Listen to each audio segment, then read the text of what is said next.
good morning, and welcome to CFA's first virtual Equity Conference 2021.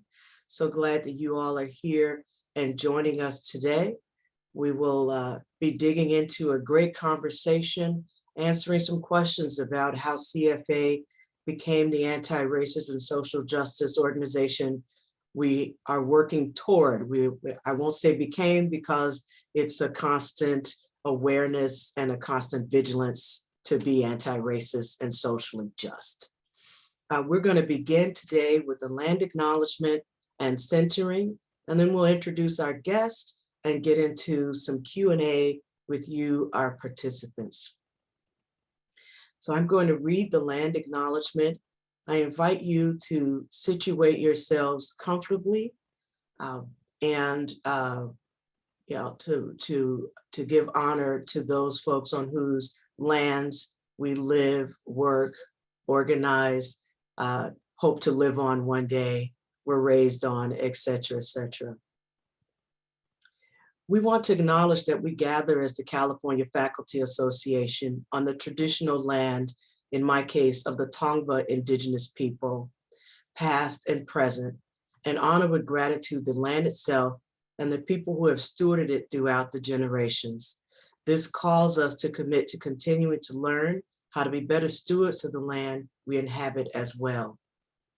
To recognize the land is an expression of gratitude and appreciation to those whose territory we reside on, and a way of honoring the indigenous people who have been living and working on the land from time immemorial. It is important to understand the longstanding history that has brought us to reside on the land and to seek to understand our place within that history. Land acknowledgements do not exist in a past tense or historical context. Colonialism is a current, ongoing process, and we need to build our mindfulness of our present participation, acknowledging the land is an important indigenous protocol that we are honoring here today. Thank you all for participating in that. We're going to engage in the community breath, or a centering, some may call it. And so I would ask that folks get yourself into a comfortable position, whatever that is for you, be it sitting with your hands on your thighs, or put your eyes in a fixed place, or closed if that's comfortable for you. And we're going to take a few deep breaths, bringing ourselves into collective space and ready to dig into this conversation we're going to have today. So as you prepare to take in your first breath, to an inhale of 4, a hold for 4, and an exhale for 4, I invite you to smell something yummy as you take that first inhale. Inhale.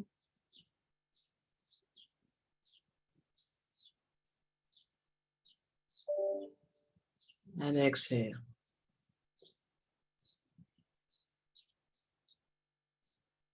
Think of the rains we've been receiving overnight, last night in most of California, and what that means for a beautiful spring. Inhale.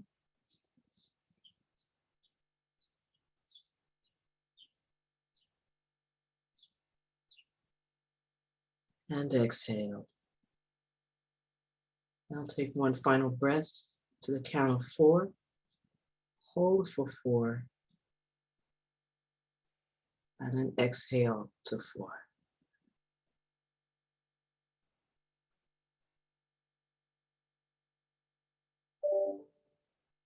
All right. Welcome back, everybody. My name is Audrina Redmond. I am the Director of Programs for CFA's Anti-Racism and Social Justice work. I'm really thrilled today to be joined by 3 dynamic CFA leaders for this conversation. I'm joined by Sharon Elise, who is a professor of sociology at Cal State San Marcos and our Associate Vice President South for the Council for Racial and Social Justice. Hi, Sharon. I'm also joined today by Margarita Berta-Ávila, who is a professor of teacher education at Sac State University and our Associate Vice President North for the Council of Presidents. Hey, Margarita. And we're also graced by Charles Toombs, who is our CFA President and Professor of Africana Studies at San Diego State University. Hey, Charles. All right. So let's get into this conversation about how CFA got here. Who are we as an anti-racist social justice organization? What does that mean? How does that impact the faculty, students, and the university in general? What does that mean? So I'm going to ask Charles this first question, which is, what is the anti-racist social justice transformation that CFA has been going through? And how has it changed our structure, our practice, our culture? Okay, we didn't just get to anti-racism and social justice. I think it's important that folks know that in 2006, we started the Council for Affirmative Action. That council is the umbrella for our ethnic caucuses, LGBTQ, teacher ed, disability caucus, and I hope I'm not missing any. And that was a place for CFA activists who would come to our statewide meetings to really get involved and to share their campus stories. Within that council, over the years, we discovered a lot of areas that we needed to address. And I know my colleagues will talk about some of that. In 2015, we decided to take the leap, take the big step, and really try to create some structural change within CFA. And so we requested from our board of directors to hire a consulting group to start some initial training in anti-racism and social justice. Although we have always been a very good union that had some social justice dimensions to our work, we understood that we could be better and that we were the organization to actually confront systemic racism within our own organization and without. So that's sort of where we moved in terms of this transformation. I do want to say something else. The initial transformation involved over 100 of our leaders, chapter presidents, board of directors, officers, staff members, to go through some serious training to look both inwardly in ways in which you may be practicing a lot of unconscious behavior that had impacts on members of color. And that was over a period of many months. We did 3 day-long training sessions, but it was an opportunity for us to really examine seriously the impact of racism on our own organization and how we can move it forward. So that's sort of where we got to it. And that was in 2015. And so we've come a long way since then. We are totally entrenched in the transformation and we have centered it. We also made structural changes to our bylaws so that our anti-racism and social justice is a part of our mission. We expanded opportunities for folks to be on the board of directors. We created a second associate vice president for what is now the Council for Racial and Social Justice. and so forth. So I'll stop there and let my colleagues jump in and can add more later. Yeah, that was powerful, Charles. I think what I just wanted to add was that in making or in the process of, and still being engaged in our process of anti-racism and social justice work as a union, I think what that really symbolizes as well is that we're organizing and mobilizing by consciously centering race and providing really an analysis of labor as part of the working class via that lens. And so what this means for us as a union, as an association, is that we can no longer just encapsulate bread and butter concerns without a direct correlation to racial and social justice issues. And we can't either position ourselves as if social political movements do not coexist with labor. And I think that's really important as well. Oftentimes, we want to think about it just as receptive. What can I receive? When in reality, it's thinking about our issues of equity and justice based on our needs, but in the context of what is also impacting the realities and experiences of our faculty, our students and staff, and the community in which we serve. Thank you, Margarita. Sharon, did you want to add something to that before I ask you this next question? You're on mute. Rookie mistake. Sorry about that. So yeah, I want to add how much really we have transformed how we interact with each other and who is having these interactions, so that the face of CFA has changed tremendously and has become a face of multiple genders, multiple races and ethnicities, and representing multiple positionalities within the CSU faculty. And I think that we have just really made great strides in thinking about that vision of inclusivity, but also understanding that it meant we would change how we are with each other.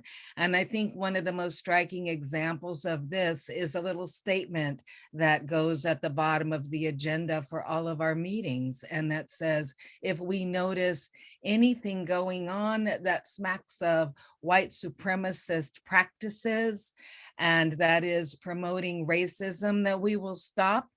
We won't continue business as usual, but we will attend to that. And this has been difficult. You know, this is can be hurtful at times if you have something pointed out to you that you are doing something in your language, something in your practices. So we have been both learning and unlearning, right, at the same time. And I mean all of us. So it wasn't like this is for white people must change, but we all had to change because we had to, if we were not accustomed to speaking out when we experienced insensitivity or injury, we had to learn to speak out. And if we were accustomed to speaking out and feeling very secure in doing so without having any criticism, we had to learn to accept criticism. And one of the things that I love about that statement is it says that we will lovingly engage this practice. So we have not suffered a loss of sibling love. Instead, we have really expanded sibling love as we have engaged in this work with each other. And I'm just so proud of who we are in the process of becoming, that we have really taken on this mantle of anti-racism and social justice. When we look at the and social justice, understand that means that everything we do around centering racism, we do intersectionally, with an eye to gender, with an eye to LGBTQIA+ memberships with an idea to class, which for faculty often means mindful of lecturer and tenure track positionalities. So we're complex in this work. And as I said, I'm really proud of how we're moving this work. Mhm. And could I add something else, Audrina, before you ask Sharon the next question? Throughout the training and where we're at now, we have cried and boohooed with each other. We have taken on difficult topics during our anti-racism and social justice reflections that happen at so many of our meetings. And it is hard work. I know many other unions are looking at us, and I'm talking with them in terms of how to do it. And you must be prepared to do the difficult work. And I know, and I just have to throw this out because we're in this pandemic, we still need to practice our interrupting with one another. I know I have deliberately not done it in times when it should be done because we're dealing with so much. But just wait till we're back to face to face. I shouldn't say it that way, but I just know that we're under so much pressure now. But So I just wanted to add that it is done with love, but it also has to be intentional. It means that there used to be an entire network of conversations that happened within this union that so many people of color who were leaders were not a part of. So that we're intentional now when we're doing any small group work, even when we're solicited by the media, that we're making sure that we have folks that represent the complexity of who we are in our representation. Yeah, thank you all. So those participating, you can tell this is about to be, it has already begun as a really good conversation. Do want to remind you quickly that we are recording this so you will have it to access later.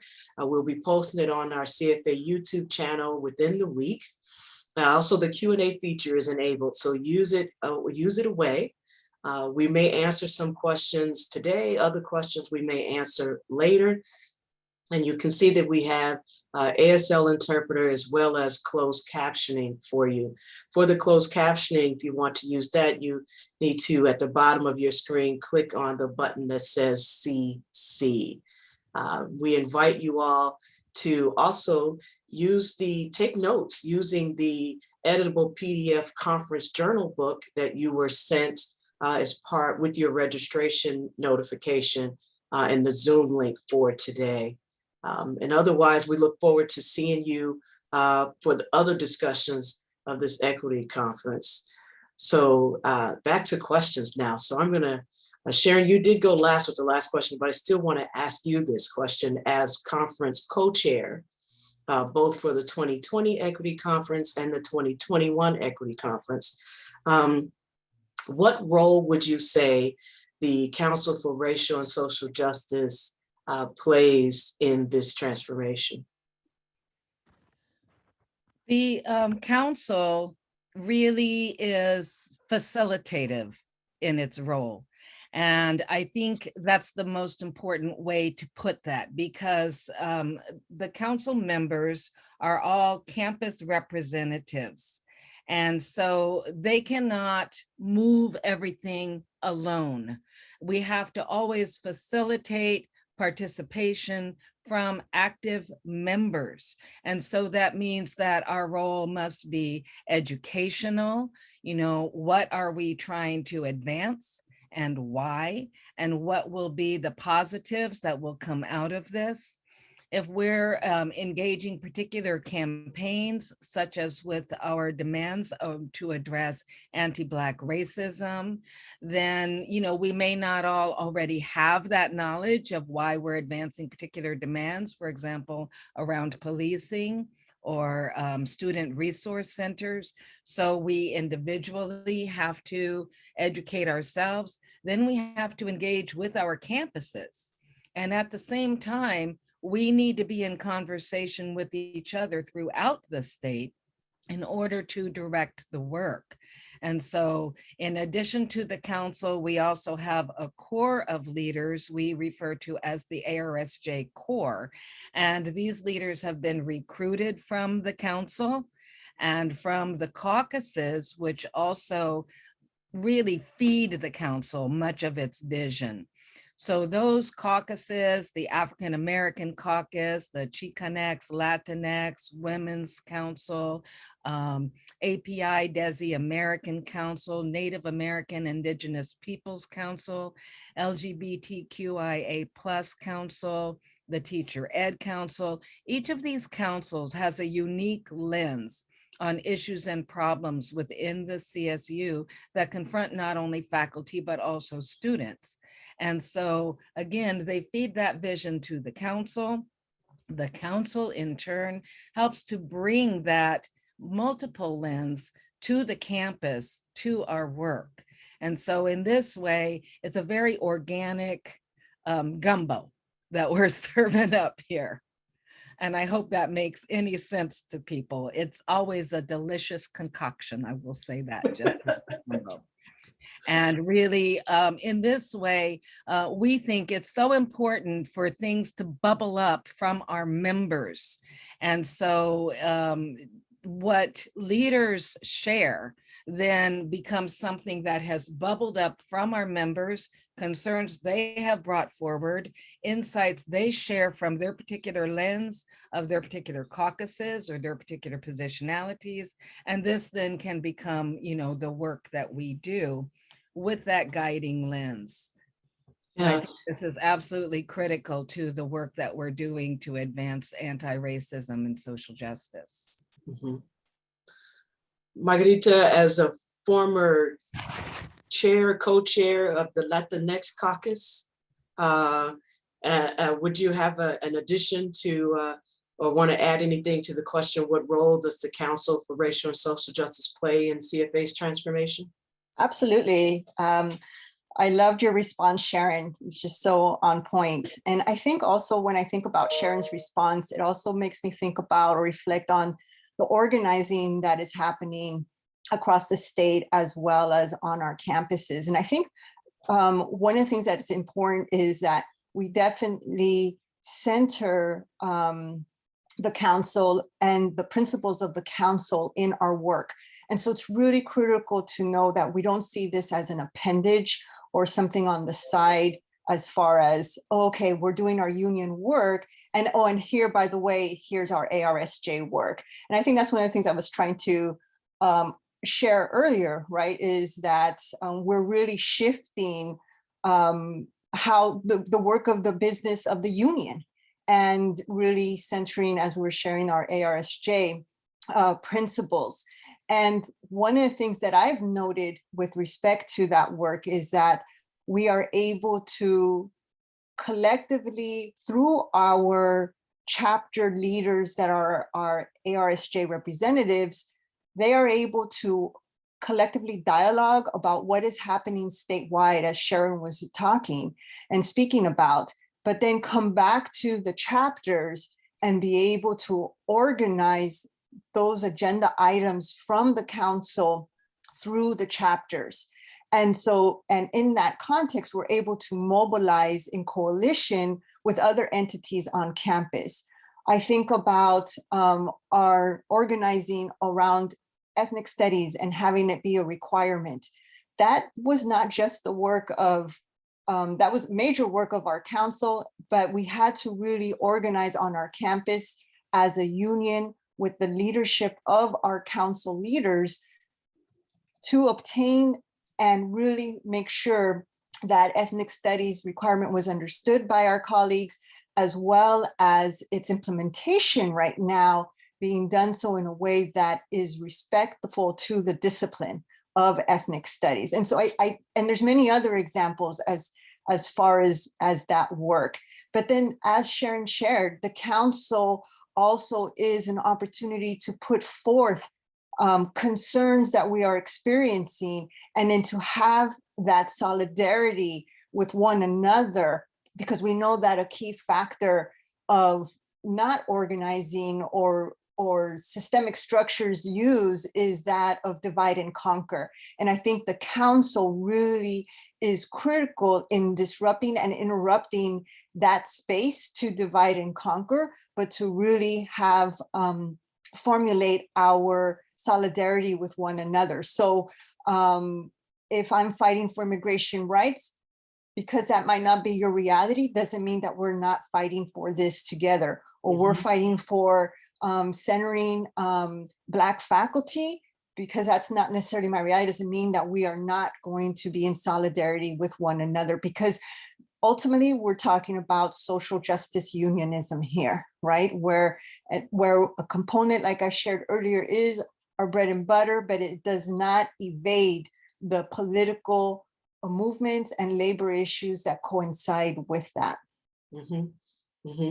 That's actually a great segue, Margarita, if I can say, to the question that's showing up in chat, which is a real question, which is, what does this look like on our campuses? How is this implemented on campuses? For example, the language that we add at the end of our agendas, which gives us access to address moments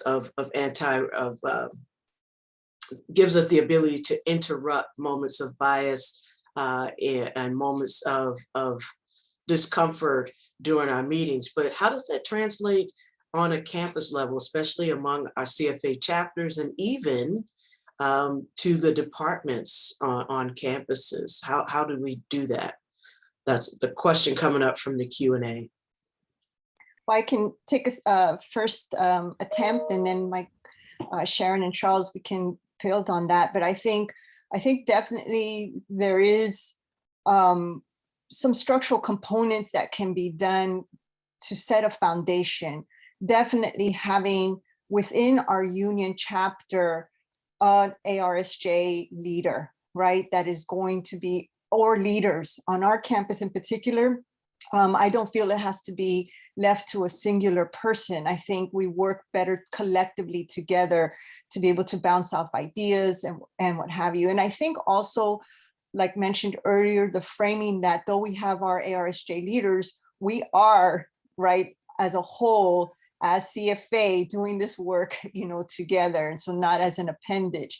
I think the other thing also is for there to be dedicated time within our union meetings, whether they be for the general membership, whether there be for any of the committees that we have, that our work is through the lens of equity, anti-racism, and social justice, that it's not separated from that. And I think coalition building, as I was mentioning earlier, is critical to this work as well with ARSJ.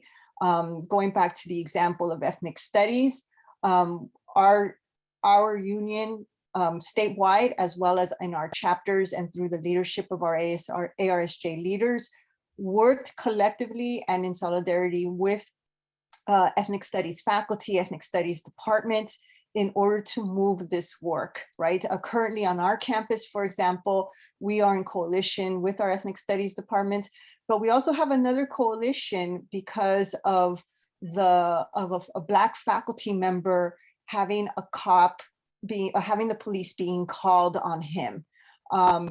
Dr. David Moore, you might have read his piece on Mother Jones.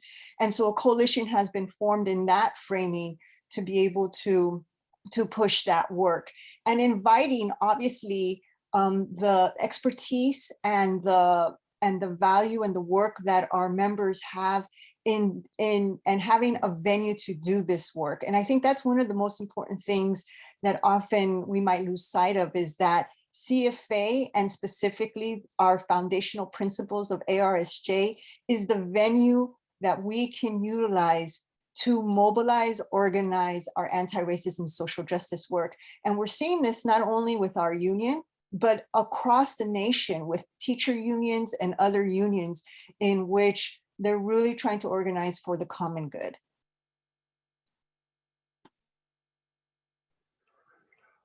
I had a couple of things to say.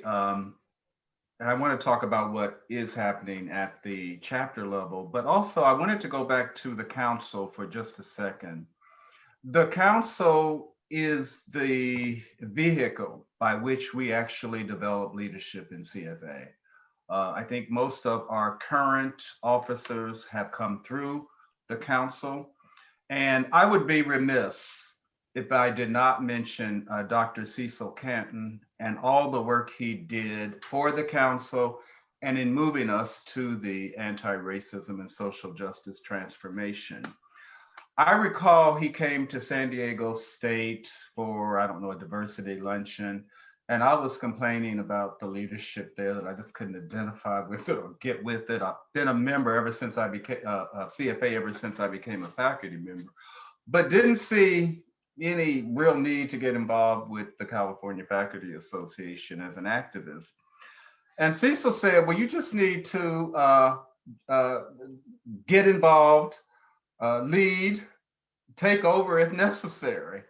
You know, that sounded fine, but he invited me to a statewide meeting, and it was at the African American Caucus meeting.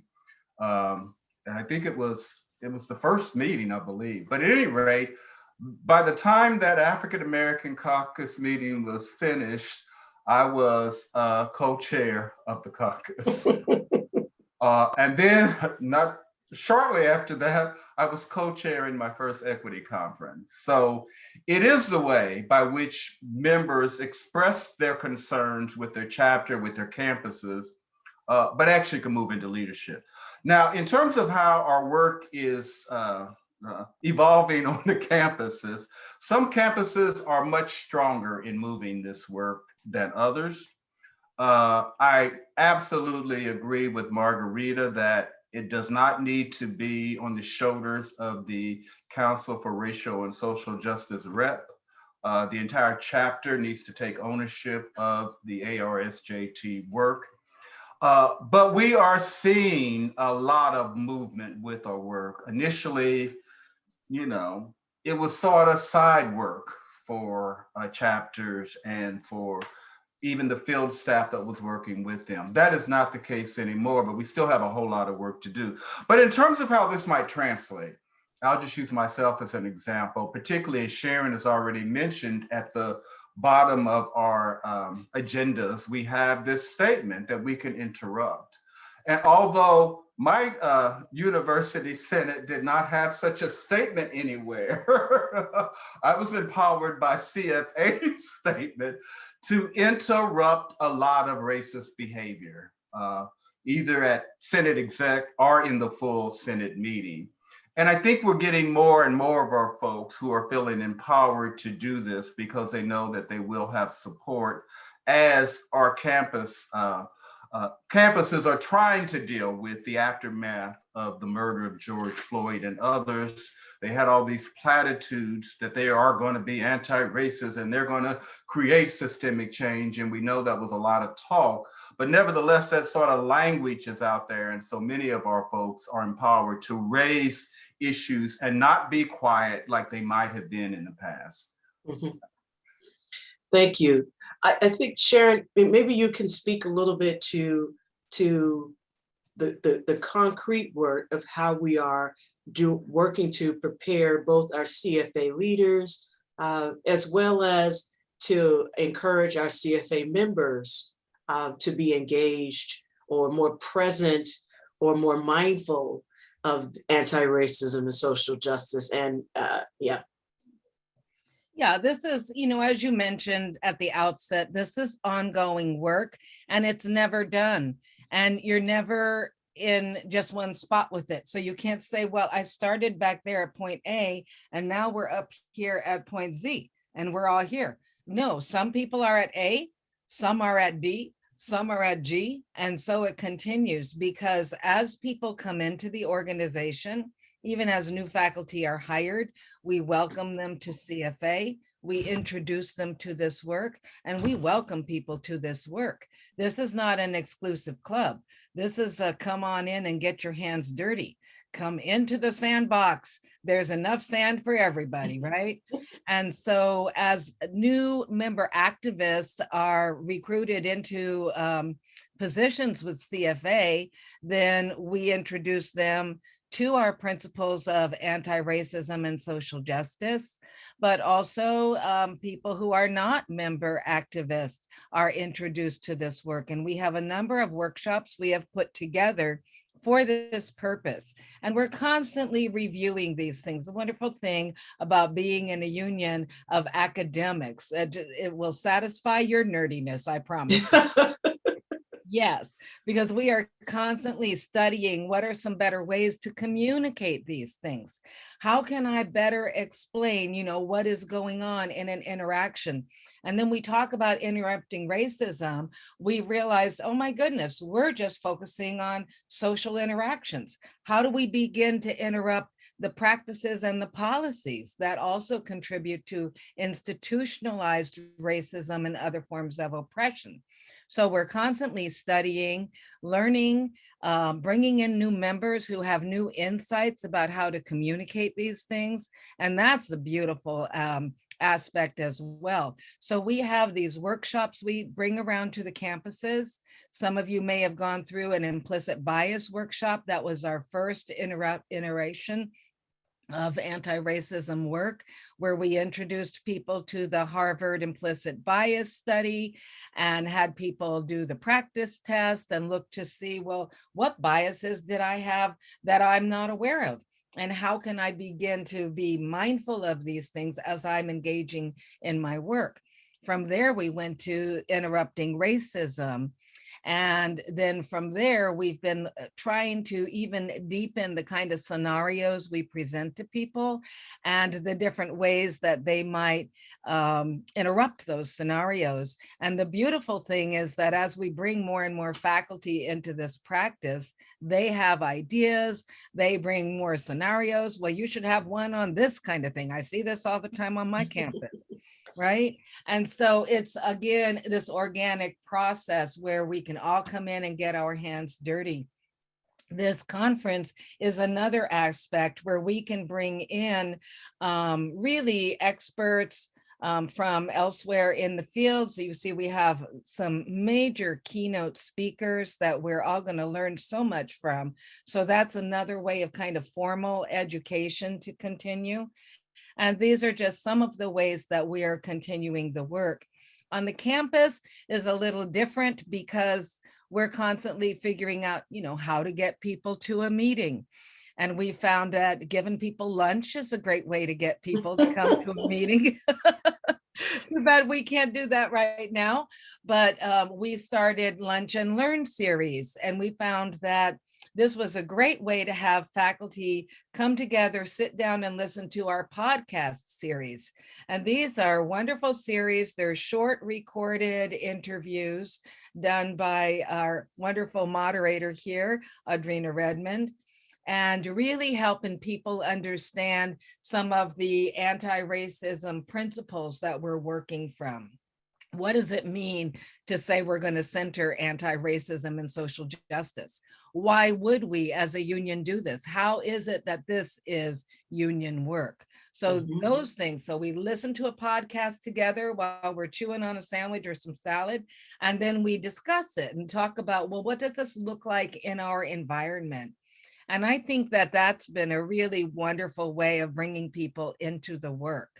And then the other thing is the work that people bring to us. So for example, when COVID started off, when COVID arrived with a blast. Well, when COVID was acknowledged. Oh yeah, who knows when it actually came, because yeah, that was a good point. Well, so our API Desi American caucus came to us and said, we have a member on this campus who has expertise in video production and wants to create a video presentation on the ways that people are engaging anti-Asian, racist and hateful and harassing behaviors. And so that initiative was presented to the council. The council in turn brought it to the board and the offices, and lickety split, we had a webinar. And that's still available to everybody because guess what? Those behaviors haven't gone away. That's right. So that anti-Asian racism and hate, and we need to know this, right? As faculty, we need to know when we're facing a class of students that they're experiencing this in the community and perhaps even on campus. So these are just some of the, again, organic stew of the ways that we're working within CFA, and we're working with our campuses, and we're working with our members. And it's a constant exchange. Yeah, thanks, Sharon. Charles, I'm wondering, as for you, as you and I worked together, oh gosh, over 3 equity conferences, I think it was, you were co-chair? I co-chaired 4. Oh my goodness, yeah, co-chair 4 equity conferences. You know, and they are really a great opportunity to bring together members from across the state. It's one of the largest events that we do statewide for members. What would you say, or how would you translate for people the role of the equity conference in this transformation process that we're going through? Well, I think the role in many ways has changed over time, because before we moved to anti-racism and social justice transformation, the equity conference was the place for folks of color in CFA to come. But since we have moved to the transformation, there are so many other spaces where CFA members can get involved in the work. I think what happens with the equity conference is we bring so many different people to a place where they can honestly learn about their issues, talk about their issues, and take issues back to their campus that they're going to address. So that has been one of the major benefits of the conference. People get involved, they get to interact with folks who are not on their campus. They see that there are other ways to do the business. They don't feel so isolated, they feel connected, and they feel empowered to go back and actually do some change. For me, that has been one of the biggest benefits of the conference. And like the council, it becomes an opportunity to create a pathway for new folks to be involved in our work. And I just want to say one other thing, and that is, it's sort of back to, we can't just have people of color carrying the burden for the work. And we have an anti-racism white caucus. And I encourage anyone in the audience to get involved with them so that you can find a way that you can really help move this work forward. Discuss whatever hesitations you might have about the work, but to actually join in on it. Because what we are understanding now, if we're really going to defeat structural racism, is that we all have to do our part to do it. It just cannot be those of us who are immediately impacted by it, but actually the racism in our state, in our nation, impact everybody. And we want to make it, we're not just talking fluff. We actually want the system changed. We're not apologetic. And that is how we are moving forward. That's how it must be done. Because if not, you say great things when Black people are murdered and you go back to business as usual. That will never be the case with CFA. And I think, as Margarita has said so succinctly, we can do the work, traditional work of unions, and we can do all this other work too. And we have found a way to do all of that seamlessly. We will fight for a strong contract, but we will fight for social justice and the collective good as well. Thank you, Charles. To that end, perfect segue to the next question for you all, which is, what are some of the projects that we have outside of the equity conference itself? We have taken on some very specific projects. We have some very specific demands related to anti-racism and social justice. Margarita, can you talk a little bit about some of those projects? Yes, absolutely. Thank you. I think one of the ones that are at the forefront for me right now is COVID relief that we are fighting for, and really grounding it on issues of anti-racism and social justice. We know that the majority of women, particularly women of color, are being impacted by COVID. And particularly for our faculty and faculty of color, women of color, this is going to only perpetuate even more so the gender divide as well as the racial divide. And so our union as a whole, grounded in the principles of ARSJ, has launched a START campaign, a strong campaign to address these issues with respect to the type of relief, particularly our female faculty need in this context, be it caretakers, parenting, etc.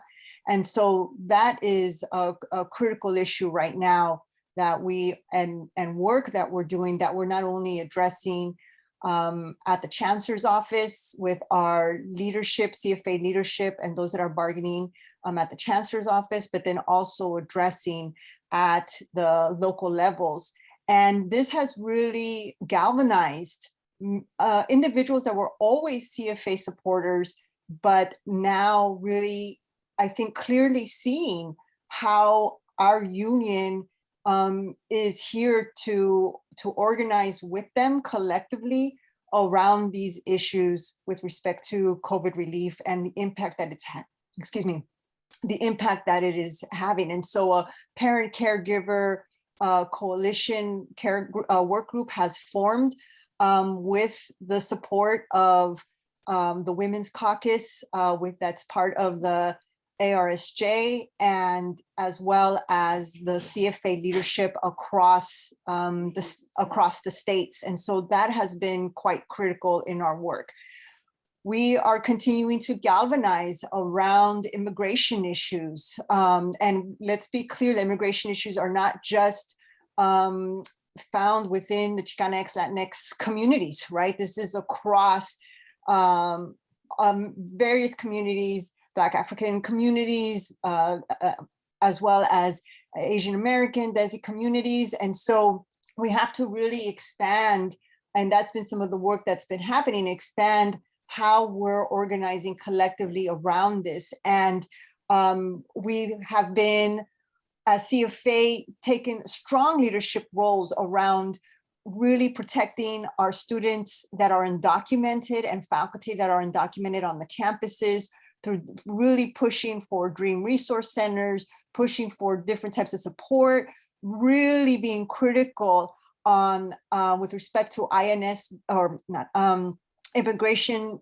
being on campus, police, how policing is done with undocumented students and faculty, those areas of concern. And as well as approximately about 1.5 years ago, we launched a strong campaign, and one with respect to making sure that our retirement was not being invested in these prison camps that are separating families. But this work is not done. Like, the camps are still there, and we still have families and children that are separated from one another.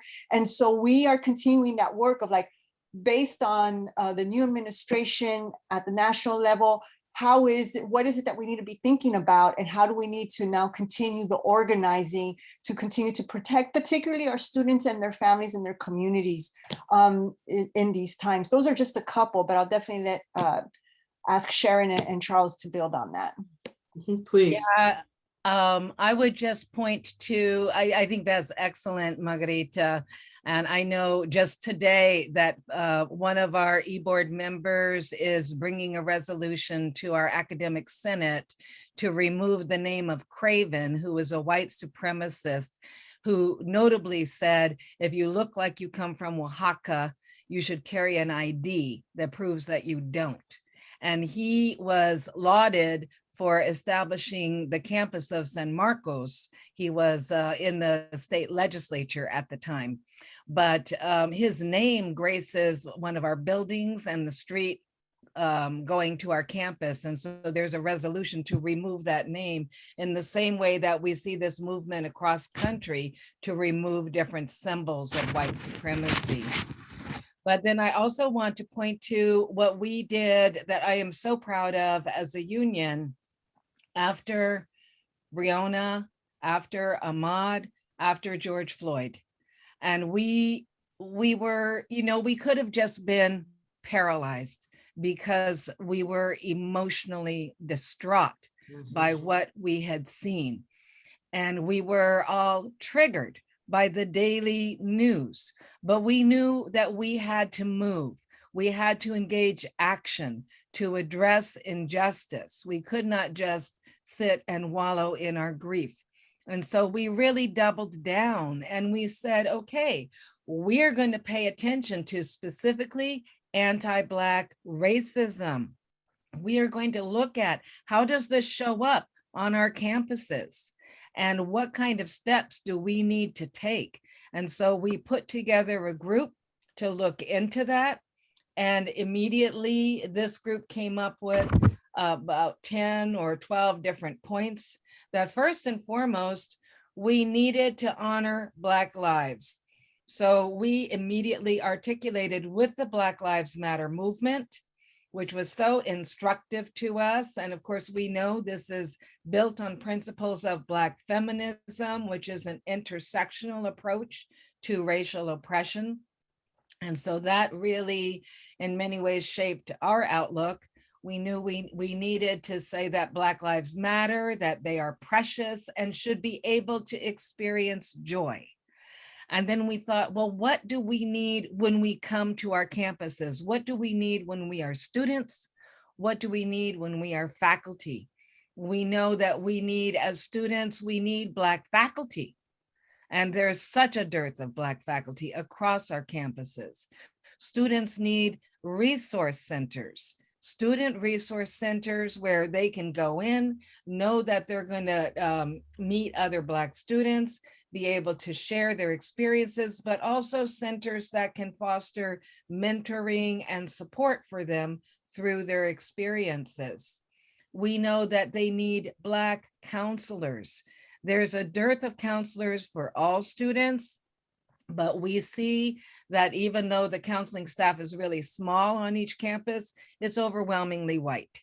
So we also needed to attend to that.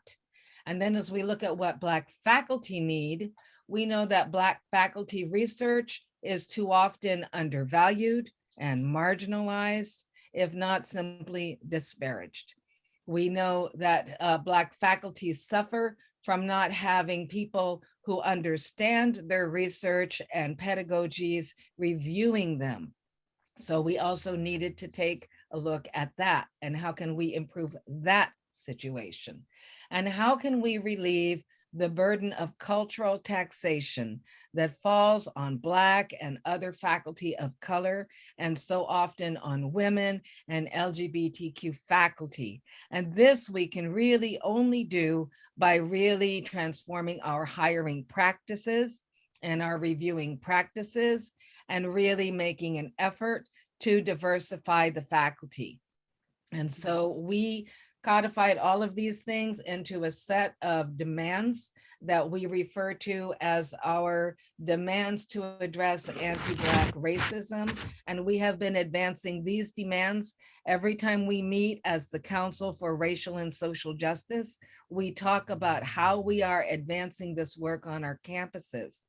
Central to this work was also how we would implement AB 1460, the ethnic studies requirement. And of course, we wanted immediately to counter any attempts to move that articulation out of ethnic studies programs.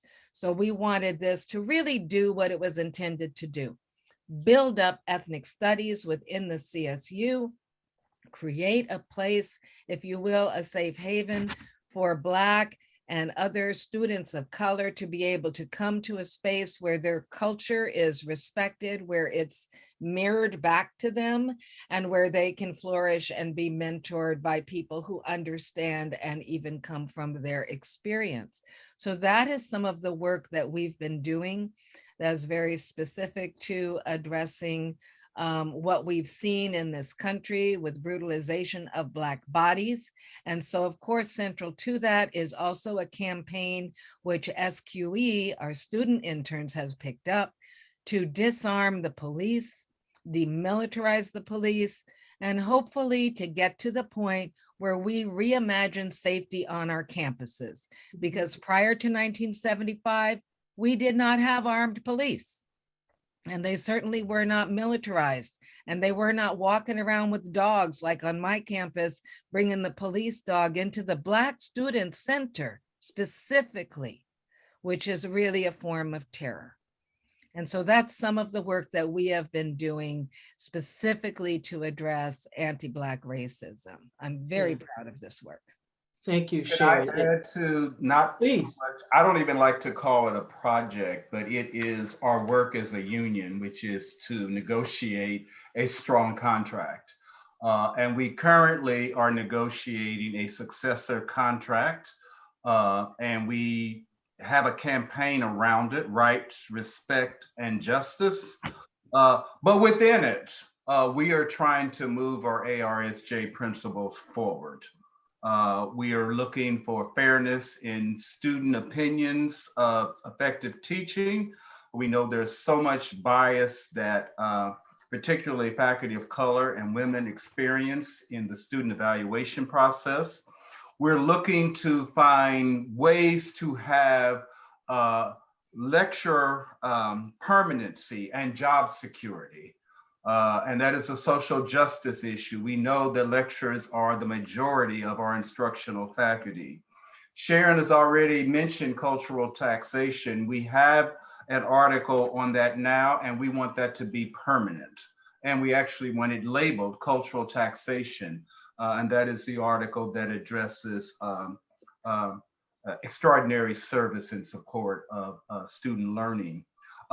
We also want workload rules for our faculty. We know that our classes just keep blooming. They get larger and larger, and we want that addressed.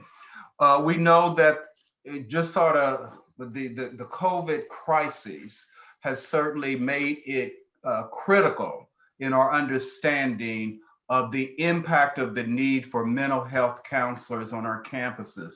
And we want that ratio to reflect the national standards for our students. We want job security for coaches. Coaches currently have to negotiate their contract every year. We want them to have 3-year contracts. These are just a few examples of the way that our ARSJ principles move into all of the work that we do. And certainly no better way than to see those principles made permanent is in our contract. So those are some, and I did want to say something else because I just think people need to know this, since we've had, I think Sharon and Margarita have mentioned our ethnic studies requirement. I just think people need to know that that emerged, that activism emerged from the council before there was even a bill. It was members coming to the council talking about what was happening to their ethnic studies departments and programs. From that, CFA started sending letters, and before you knew it, we had the CSU convening a task force. Out of that task force, in terms of a lot of recommendations, was a recommendation for ethnic studies to be a requirement. The Chancellor's Office and Board of Trustees never acted on that. And then we have the magnificent Dr. Shirley Weber, our current Secretary of State, bring the legislation forward. And then we did all we could, of course, to support it and move it forward. Mm-hmm. Thanks, Charles. Yeah, so that's a lot of work. We've been a very busy organization. I say always, but definitely in the last 12 years as we've been working our way to becoming a social justice union, which is what we are presently. I just need to say 2 more things that are current, and that is our repopulation for fall. Yes. We have our way forward, and that document certainly privileges our anti-racism and social justice principles. And Margarita's already mentioned the COVID leave.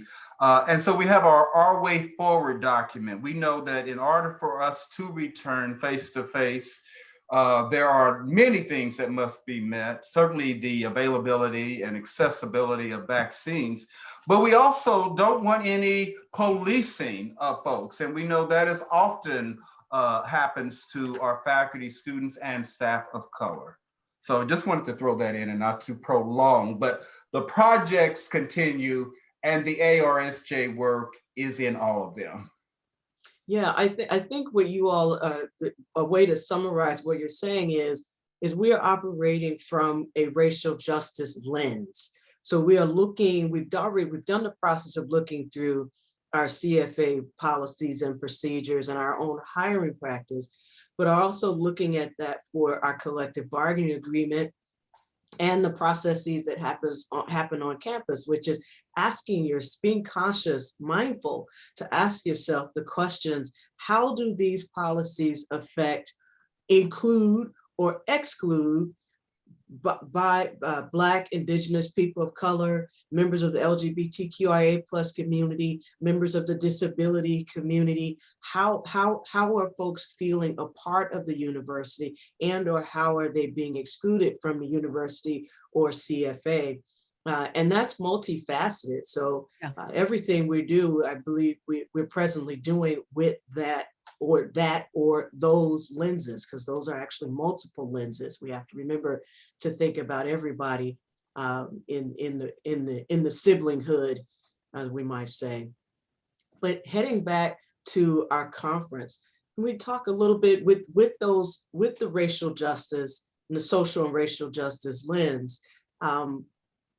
What applied to this conference? Can we talk a little bit about the goals and hopes for this conference? Margie, do you want to? I would like go, jump Sharon. on that, if you don't mind. Yeah. I think this is such an important question, because even though we have talked about how people really often come to their activism, especially as people of color within CFA through the caucuses or through the council, for many of us, it was this equity conference and attending it that really sparked our enthusiasm. And this is a unique year because here we are virtually, but normally for us to be face to face. And, if you were, as I was for many years, the only Black woman on the tenure track in my campus, and always wishing I had some other Black women to talk to go into a setting where there were lots of Black women, and to be able to go up and say, oh, what campus are you? Oh, you're Bakersfield, you're East Bay, you're Monterey Bay, and to meet people from all over. And this happens repeatedly for all our different positionalities and identities that we are, is that we can come and find our folks who speak our language, who feel our feels, okay? That's the only way I can think of to say that in shorthand. But this, and not to have people telling you your issues are marginal, because how many of us were told that all through graduate school, all through our early years in our work, we're told, no, that's not relevant here. And then to walk into a place where not only is it relevant, it's the main course. People want to hear about your experience. We want to hear your experience, because honestly, is the only way we can have the kind of vision we know we need to have that is transformative. So we need everybody to come. But when people come to Equity Conference, they get so jazzed, first and foremost, on seeing each other, being able to break bread with each other, being able to talk over their experiences with each other, get ideas, get advice, make connections that will last, right? Lasting connections. There are people who have retired and are still in connection with people that they first met through the Equity Conference. And then on top of that, to go through the sessions, to be in workshops, to be getting really good information, education, and resources to help us survive, and not only survive, but maybe even thrive in our positions. That is what this conference does. And then we often also have some really cool vendors and shopping, which again, virtually we're not able to do, the foods and the shopping and all of that, because we really create a rich cultural environment for ourselves when we're able to do this in person, which we will do again next spring, God willing. Yeah, right. Margarita, you look like you want to jump in here. I do. I mean, Sharon Yeah. just gets me so excited because, when you enter the CSU system, whatever campus you're at, I mean, I think the majority of us enter with a lot of consciousness about why we are in the CSU, because of who our students are, right? It's oftentimes first generation, students of color, working class, et cetera, et cetera. And so we go in with that mind frame. But then what also occurs is that almost simultaneously is that you're alone, because we're so few and far, sorry, doorbell in the background. Sorry. Okay. So few and far between with respect to individuals that are coming from an anti-racist social justice frame. And so coming to the equity conference is everything that Sharon stated. For me personally, it was at the core of why I got involved much more so with CFA than where I was. I became a member immediately, but it wasn't until I really engaged with the equity conference and was able to engage with the caucuses that I was involved in, primarily Chicana Latinx Caucus, and then proudly being a founder of the Native American Indigenous Peoples Caucus, that allowed us for the opportunity to hone in on issues that were important to me, but then also, as Sharon shared, understand the intersectionality between our realities and experiences.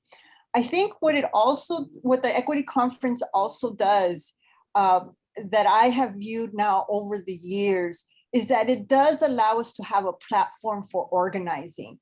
Through the workshops like Sharon was sharing, through our dialogues with one another, one-on-one, it becomes an opportunity to really begin to fundamentally form a base, a foundation of people that we know are connected through the equity conference or through the anti-racism social justice council, and then be able to, if we had to, mobilize and organize at that instant. And a perfect example is going back to AB 1460 and ethnic studies. I mean, that's a prime example of the mobilizing and organizing that it took across the state, and fundamentally through the Council of Anti-Racism and Social Justice, and then obviously entities that are in solidarity. But I think it also, what it allows us to do is continuously, because this is a learning process, right? This is a process of embodiment, of engagement that is never ending, right? Like mentioned before, I don't think we ever reach a point of like, okay, now I'm completely anti-racist, right? Right. It's been stated, Right. like we don't reach that point. It's constantly, like Paulo Freire talks about, or my elders talk about, like this point of naming and reflecting, critically transforming, and then going back through that process again for no stagnation.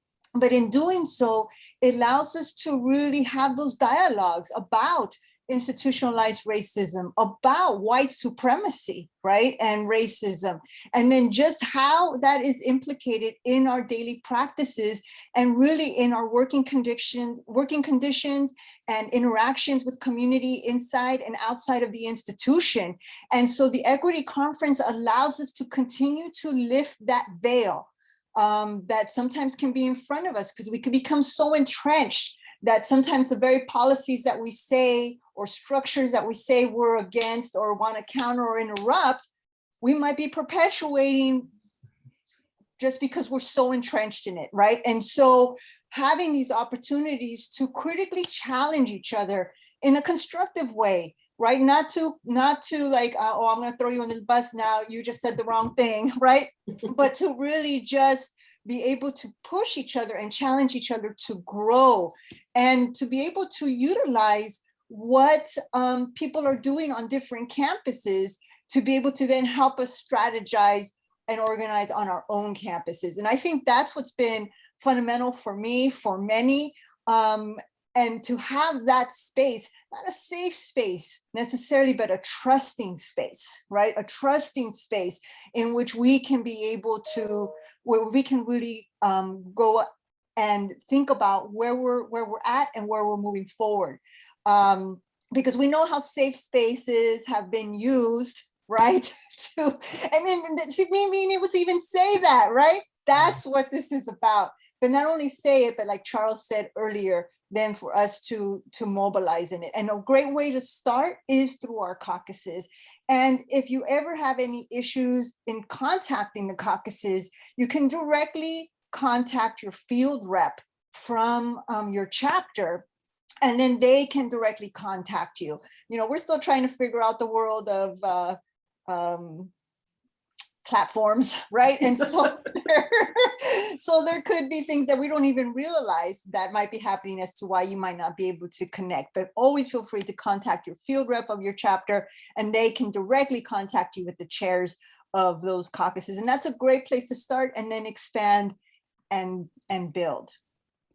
Yeah, great point, Margarita. Thank you. I was going to make that point.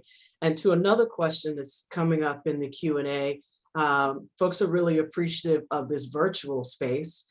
And I want to say it's the first time we've done this virtual thing. We want to thank the COVID-19, or also known as Rona, for this opportunity to present you with a virtual equity conference.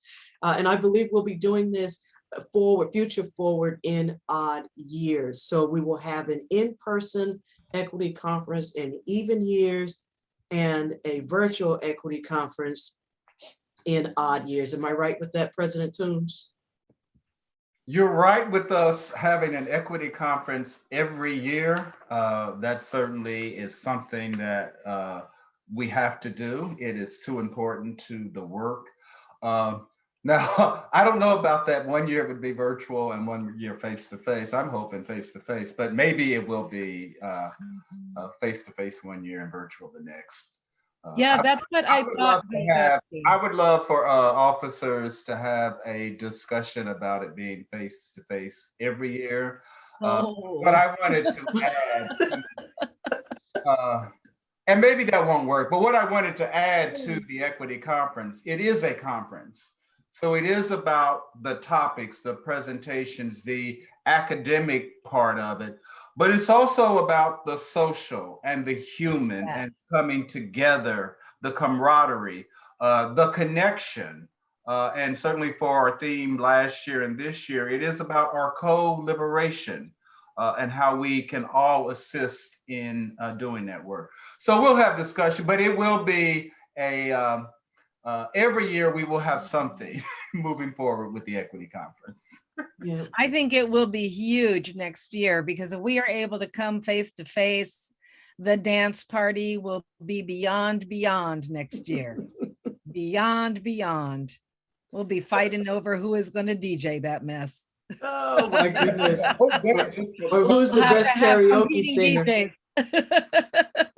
Audrina, can I just say one last thing about this, Yeah, the equity please. conference, or add to it? It's, you know, to do the work that we do, we have to trust one another and feel that we can hold each other accountable. And so that takes relationship building. Mhm. And I think that's what, in addition to what everybody has shared, Charles and Sharon, and what I've stated earlier, relationship building is key to this. And that's what I think the equity conference does. I mean, yes, we have our assemblies and so forth, and we do that work there, but there's just, I don't know if you can, there's an essence, I don't know if there's any words to really describe, like just feeling like, you know, you are not alone in this work. And so when we enter those meetings with presidents, administration, when I enter a meeting as a woman of color, a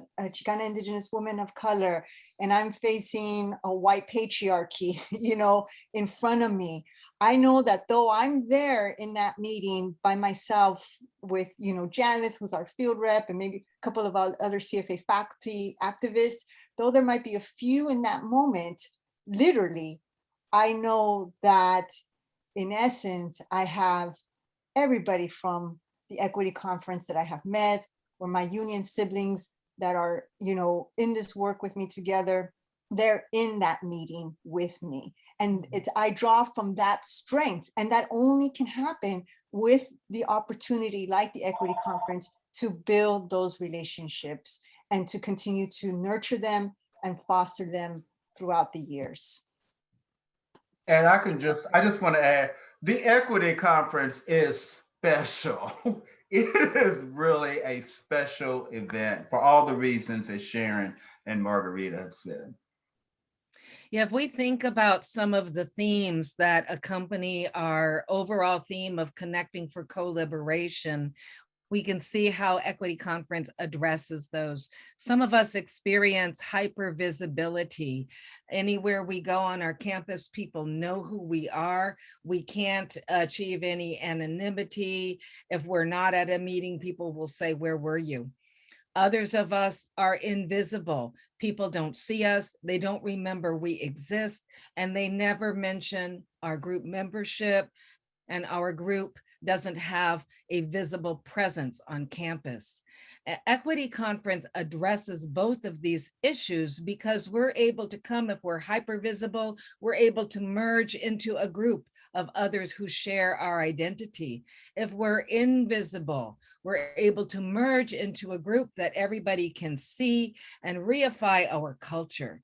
And so in this way, the Equity Conference really helps to address some of these things we're experiencing in our daily work life on campus. As well, there is a form of violence that accompanies systemic oppression. And there is a psychic violence that exists. And that, again, coming together and experiencing solidarity, both within our group and across our groups, helps to address that psychic violence and also help to nourish us through that trauma of all the violence that our group members experience in this oppressive society. And then last, in terms of decolonization and getting to a space of joy, I'm gonna say when we have group members that are presenting their cultures, when we hear their stories, their song, their dance, it uplifts all of us, whether it's your specific culture or not, just the joy that people are bringing. So all of this is so affirming, and I long for that again and for an end to this COVID. I think, Sharon, something you and Margarita highlighted is how we, part of our connection is how we bring our bodies into space, not just our intellect and our research, but our bodies and our feelings and our full selves. And I've heard that many times folks say about what they get out of the equity conference, particularly the in-person equity conferences. And that means that what we're doing is beyond simply diversity, right? It's beyond diversity. It is about equity. That's where our mindfulness, that's where our racial lens comes from, is the mindfulness, but also remembering that we need to connect on that human level. And that human level means, in 2022, it means the dance party, right? That human level means karaoke. That human level means playing Frisbee out in front of the hotel. Those things that we do to really connect with each other around joy, right? Around the things that bring us all joy. I, for one, am always thrilled to be a part of it, and so glad that y'all let me do that. There's another question coming up in the Q&A here, which is folks are asking a very real question, which is, how do you handle this? How does this operate on campus in a very real situation between colleagues, some of whom may or may not be CFA members or are CFA members and are on opposing sides of an issue like racial justice? How do we work on that other than saying it is a work in progress? It is always a work in progress. Racial justice is always a work in progress. Anybody care to take a I can take a quick stab at it. Yeah. If you have colleagues, who are this pro administration, or sometimes chairs don't know that they are faculty, they are not administrators, only a small. Walking around in pearls and cashmere. Yeah. But what I would say is that we have to take advantage of the movement that we're in. And so even the administration should be advocating anti-racism and social justice. So if we have chairs who align with the administration, they need to get on board with anti-racism and social justice. And we need to do the work not only to evolve our chapters and their commitment to anti-racism and social justice, but our campuses, our campus senates, our administration, all of that. We need to be talking about it everywhere we go. Nobody gets off the hook on this. Yeah, I love My this short response question. to that question. No, this is a real question, because we're talking union and solidarity, but we don't all practice that. We don't all feel that. And I really think, if you're comfortable doing a one-on-one with that person, then I encourage to have that conversation and to share those feelings. But if you're uncomfortable because your status leaves you vulnerable, you're a lecturer, you're a probationary faculty, that's real, then you get with a senior faculty, somebody like me who's fearless and unapologetic pretty much. And you have a sit down with that person, because look, we're going into bargaining. We need to be together. We have to have absolute solidarity and practice, that family-like relationship of all for one and one for all. And we cannot afford to be divided, lecturer versus tenure track, or would-be administrators versus faculty. We didn't come into these jobs to become management. And those who did, well, too bad for them, because that's not what this job is about. We're in the CSU, the People's University. We are public servants, and that's what we came to do. We did not come to step up some ladder. Right? And so I would remind them of that. And otherwise they may just be in the wrong space for what the work is. We're here to serve. And that means also, not only do we serve the students, but we need to serve each other, because we practice peer review. And I know for many of us, it is the season of peer review. We're writing letters that matter immensely for our colleagues and for their careers, whether they're lecturer or probationary faculty or trying to get a promotion. This all rests on peer review. So we need to act as respectful peers with each other. That is the cornerstone of how that process can work, with respect and nurturing and really mentoring, right? Protecting each other. So that is my answer to that. When we started off talking about our ARSJ work, if I can say it, we said we had to engage courageous conversations. And so this is an instance in your question where courageous conversations are called for. And if you need help doing that, there's no shame in that either. Then you get some help, recruit some help to have that courageous conversation. And we have the Council for Racial and Social Justice that can help. And the other thing that I have found useful in moving all of this work forward is that the majority of our students are students of color. So I don't care if we have faculty members in departments where there are no faculty of color, your students are students of color. So this is your issue, whether you want it to be or not. And that's what the CSU is about now. So if you're going to be an effective member of the CSU, you must deal with anti-racism and social justice. Your students bring it to you every day. They're in the classroom with you. Yeah, if I can, Please, sorry, Audrina, if I can just add something quickly to that. I think what Charles and Sharon remind me of is that there is no neutrality in this work, right? So it's not like I'm not like Kendi talks about, he's like, there's no, you're not racist and you're either racist or anti-racist, right? You're not like, oh no, I'm not racist, And so those conversations, I think a lot of things that chapter presidents and e-boards have tried to do on their campuses is make very concrete the connections of how what we're working on is grounded on anti-racism and social justice. To be able to really extrapolate that and be able to make the connections that are very difficult for sometimes others to see, because again, they're looking at union as just a service-oriented entity versus an organizing entity, which is where we're at. And I think the other important aspect to take into consideration is that sometimes these conversations, like Sharon was alluding to, is one that is going to have to just be direct and say, this is what we're about, this is who we are, and this is why we're doing what we're doing.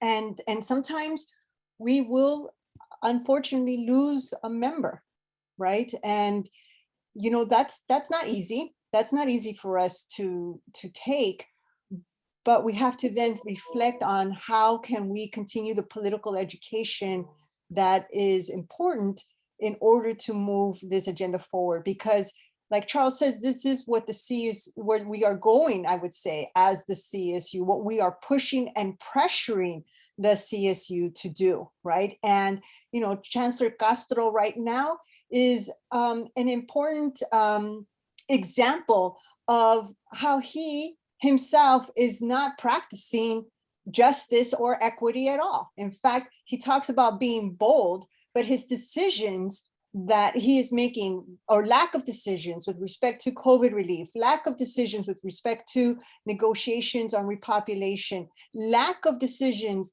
being made when a faculty of color have police being called on them, those lack of decisions only perpetuate the institutionalized racism and practices that we have been trying to challenge. So sometimes there is no, like, let's between and dialogue. There's those moments, but then there's sometimes those moments that there's no if or buts. Like, this is where we're going and this is how we have to do it. And then there's moments like Sharon dialogue about, like Charles was saying, where we take that time to have those conversations. Thank you, Margie. I think if folks are able to, and we hope that you'll be participating in many others of the panels associated with the Equity Conference, some of the questions and the comments that are coming up in the Q&A, you'll find some tools and some answers and some strategies from those, some of the practitioners we have, because these are people who are actually doing the work. Later on today, we will be talking to Professor Tarayoso about community cultural wealth. And the question there is, how are we honoring that community cultural wealth, both among faculty colleagues and among students and staff on campus? So what does that look like and how can that look like? We'll be having later on in the conference series, we have Loretta Ross talking about the call out culture. How do we call folks in, which is another way of thinking about how do we relate to our colleagues on campus. And then of course, we have Dr. Fania Davis talking to us about transformative justice. And how do we incorporate that into some of the very hurtful practices that happen on our campus and too often center around the invisibleness of racial and social justice. We have Dr. Sean Hopper, who will be joining us discussing the hyper visibility of students of color and their experiences on campus, and how that may mirror the experiences of faculty on campus. So many more of these questions will be answered and discussed later on. And then of course we have the author of There, Tommy Orange. There'll be a fireside chat with him. And if you've read his book, you understand how his book weaves all three of our conference themes together so very brilliantly in his book, and what that means particularly for urban natives. So, you know, this is going to be, it's an exciting conference. Glad that you all are here, hoping to see you again later today, tomorrow, Join us for some comedy with Jenny Yang on Friday night, and she is hilarious. So we'll look forward to that. And then, of course, our very powerful closing with Reverend Angel Kyodo Williams, who will talk to us about mindfulness. And the thing about mindfulness is that you're often uncomfortable. When you're being mindful of a racial and social justice lens, it may be uncomfortable. And even those folks who think of themselves as woke will have moments of discomfort, because this is an ongoing process. There is no magic land or no utopia of I've reached the penultimate tier of being an anti-racist and social justice. This work is ongoing. So I want to ask our panelists if you have any quick closing comments before we transition to showing our folks some photos from 2020. I would just say that white supremacy in our society has been an equal opportunity employer, welcoming anybody to come in and practice it. And the work we are doing calls us all to interrupt that in ourselves, in others, in our workplace, in our communities, in our families, everywhere. And we welcome you to this work. There is plenty for everyone to do. Amen to that. It is work, but it is good work. We are doing some of the best work that can be done in our state for our faculty, students, and staff, for the CSU. This is good work. We will make history with the work we're doing. We are setting down foundations for how other university systems should do their work. Absolutely, I concur with Sharon and Charles. I think for the majority of us in this space, this is not only work, but a way of life, right? What we have dedicated ourselves to with every essence and molecule of our body, you know, with our spirit, our mind, our just everything that we encompass. And so in that context, yes, we are individuals, but we are also part of a collective. And this collective is what offers us the opportunity and the strength and the rejuvenation when needed, when our spirit needs that rejuvenation, that our mind needs that rejuvenation to keep in the present, but also be thinking about the beautiful transformation and movement that we will see in our own lifetimes, and also those for that seventh liberated generation to come. So I'm so happy for all of you that are attending the Equity Conference and look forward to the continuous engagement. I have one more statement. It just popped into my head, but I've got to get it out. This is love work. We do this work with love. Yeah. That is the truth. And I just want to say, while we're talking about love, how much we all love each other and this union, and that everything that you will encounter this week has come through collective work.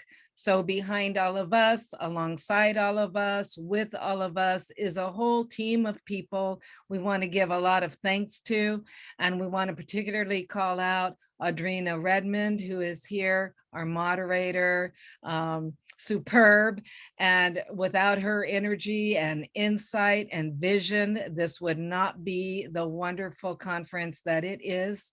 And she is so ably assisted by Aleja Gerardo, Shantae Briley, and Kiara, whose last name is escaping me right now. Kiara Lee. Kiki Lee.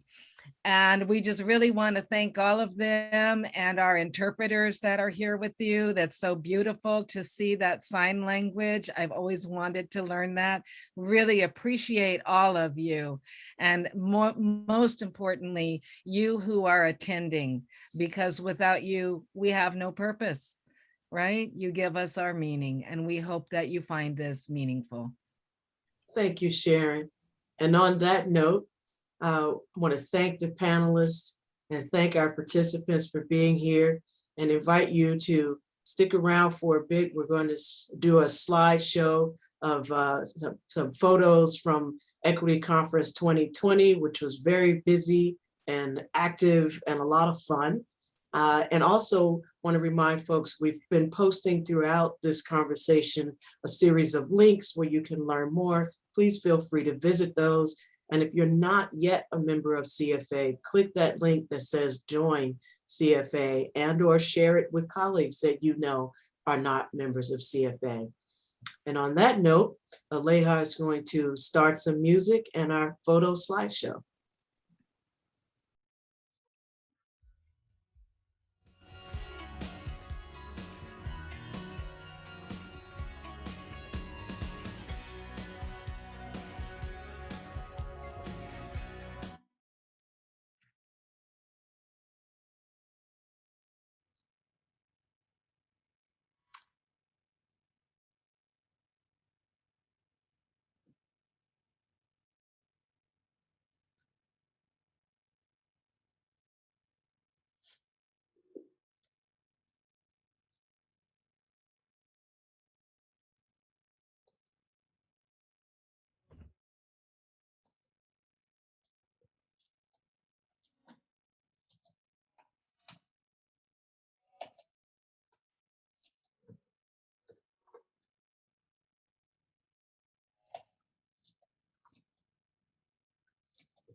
All right.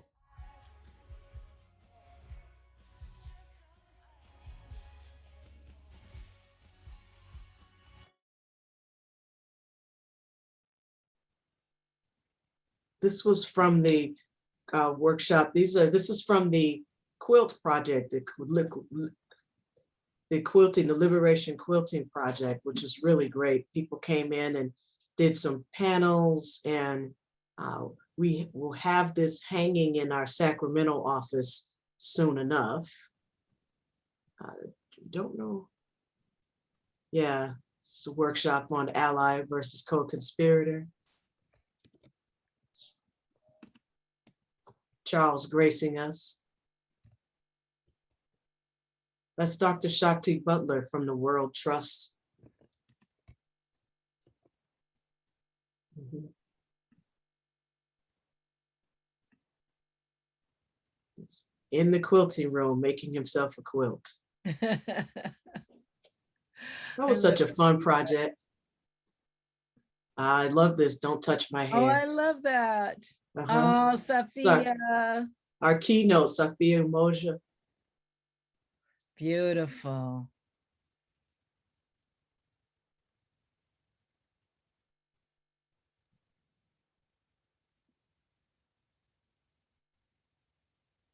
This looks like a caucus.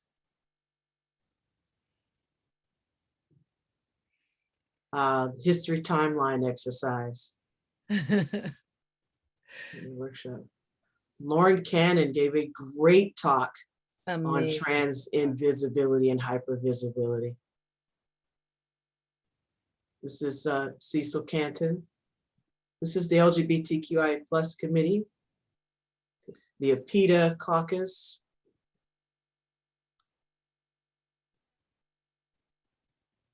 This is the Latinx caucus.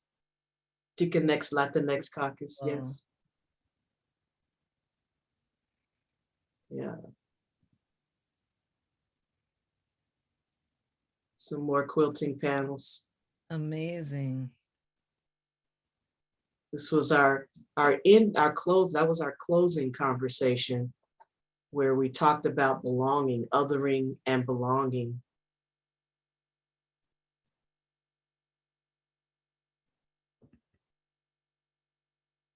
Mhm. All right. Well, folks, we'll see you at the future sessions that are coming up between this afternoon and Saturday morning. Until then, be well.